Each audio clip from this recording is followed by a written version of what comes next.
This, You this, know, if I had said gold was going to $3,000, and I said it was going to $6,000 an ounce in my first book, roughly, there were three different ways of analyzing gold that all landed right around the same. And they were all right around $6,000.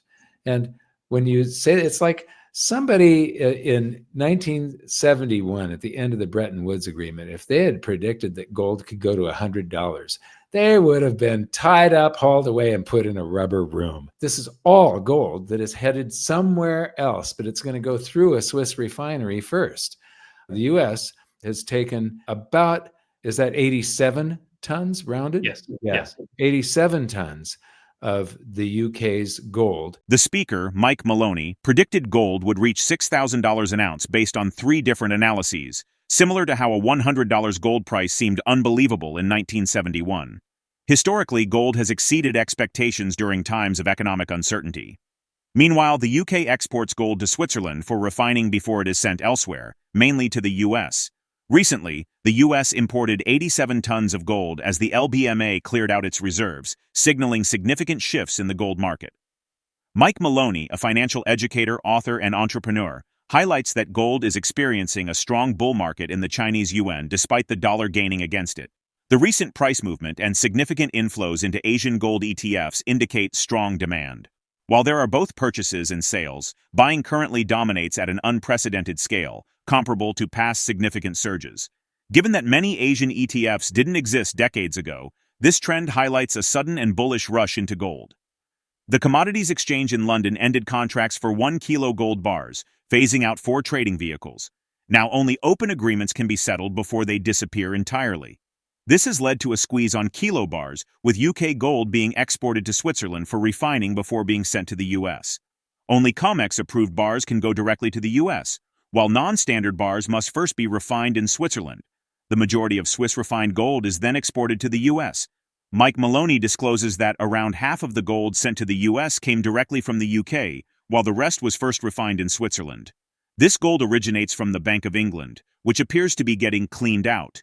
Many countries store their gold there, and they should be concerned about its security. This situation resembles an international bank run but on central banks. Watch the full video for more insights.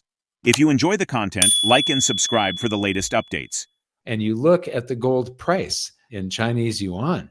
Gold is in a big bull market there. You know, the dollar made gains against the yuan while gold was going up measured in dollars. And so the size of that last candle is just immense. The fact that the Asian ETFs are getting on board with these gold inflows, that is, this is net. So there's purchases and sales going on at the same time. But right now, it's mostly purchases, and it's happening on a scale. This only goes back to March of 23, but it's happening on a scale that has not happened since 23. And I doubt that it has happened. If you could take this back another decade or two, I mean, a lot of the Asian ETFs didn't exist back then. So this is ETF flows only and the net flows. So that's what I see in this chart. This is very exciting and extremely bullish. It shows that there is a sudden rush happening. I mean, look at the size. The yellow part of the last candle, the Commodities Exchange had just ended contracts for 1 kilo bars in London. And so what they're doing is they're getting rid of, there were 4 different trading vehicles that they've stopped using. They're not going to have these. The only thing that you can do now is settle open contracts. And once they're all settled, that type of contract is gone. And what they've had a squeeze on kilo bars especially. And so what's happening here is all of that Swiss gold, it's being exported from UK to Switzerland, and then it gets refined and it's going to go into the US. So some of England's gold went directly to US, but those are only eligible products that can go on the COMEX. Anything that is a 1 ounce bar, a 10 ounce bar, a bar from a refinery that is not recognized by the COMEX, all of the different odds and ends, that goes to Switzerland. So that's that tallest bar. is all of the bars that do not fit the COMEX registered gold category. So let's move on to his next chart. That's a lot more than about what, half of that, or it's about half. So about half is that last bar that was sent to us, the 87 million ounces.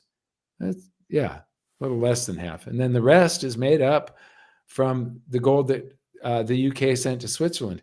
So that all of that gold coming into the United States is from the Bank of England.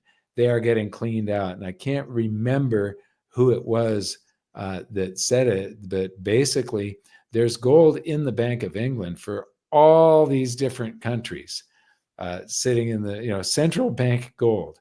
Those countries should all be worried about their gold. Don't call it a bank run, or do. Right. It is an international bank run that's happening right now. It is. On the central banks. Okay. Mike Maloney notified that in 1971, predicting gold would reach $100 seemed unimaginable. Yet gold has consistently exceeded expectations during financial shifts. Today, as people realize the flaws of fiat currency, calling it an immoral system that transfers wealth from the masses to a few, there is a growing demand for alternatives. The speaker believes a new monetary system may emerge, possibly driven by AI, but among all past systems, gold has been the most reliable choice. The speaker, Mike Maloney, believes the gold market is still growing, with more increases to come despite temporary plateaus. They see $5,000 as a low price for gold. They mention James Turk, a friend and influential figure in their journey into the gold industry. Attending the Cambridge House Gold Conference in Vancouver, they were inspired by Turk and David Morgan's presentations on monetary history and market trends.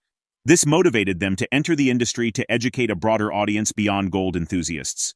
Now, let's jump into the interview. When you say it's like somebody in 1971 at the end of the Bretton Woods Agreement, if they had predicted that gold could go to $100, they would have been tied up, hauled away, and put in a rubber room. People just did not believe it. And so it exceeds everybody's expectations during those times when the public comes rushing in. And right now, we've got the whole world starting to wake up and realize that these fiat currency systems, this is just idiotic and immoral. The inflation that they cause is just flat out theft. It's robbing the masses to be able to give that purchasing power to just a few people. And so I do believe that we are coming, who knows how long it'll take. Maybe it's going to be at the advent of AI, of super intelligence, that we are put on a new way of transmitting purchasing power, of making exchanges, and a new monetary system. But I do know that out of all the different monetary systems devised, gold was the least stupid. Yeah, that means it's not over with yet. And I still believe that this is just one of the phases. It'll go up. There will be another plateau somewhere where they sort of get a handle on things. And then there will be more bad news, and it'll continue going up. And I think $5,000 now is a ridiculously low price for gold still. James Turk is sort of a friend, and he's a really nice guy. I interviewed him for Hidden Secrets of Money. I used to call him once in a while at his house. He is one of the people that is sort of responsible for getting me into this. I used to attend the Cambridge House Gold Conference up in Vancouver, Canada, and he was a speaker.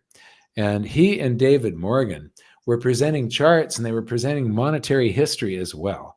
And I was just fascinated by it. And I decided back then, when I was watching James Turk and Dave Morgan, that I wanted to get into this industry and make this my life. And I wanted to be on stage speaking to people, but I did not want to speak to a group of gold bugs, which, a Cambridge House Gold Show back in 2003 or something like that, that would have been just all strictly gold bugs. Mike Maloney emphasizes that gold remains a substantial investment amid economic uncertainty, with rising demand and significant shifts in global gold flows.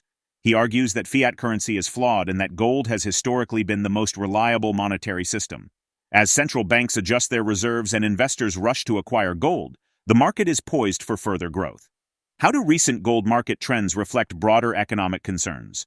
What role do central banks play in the current gold market shifts?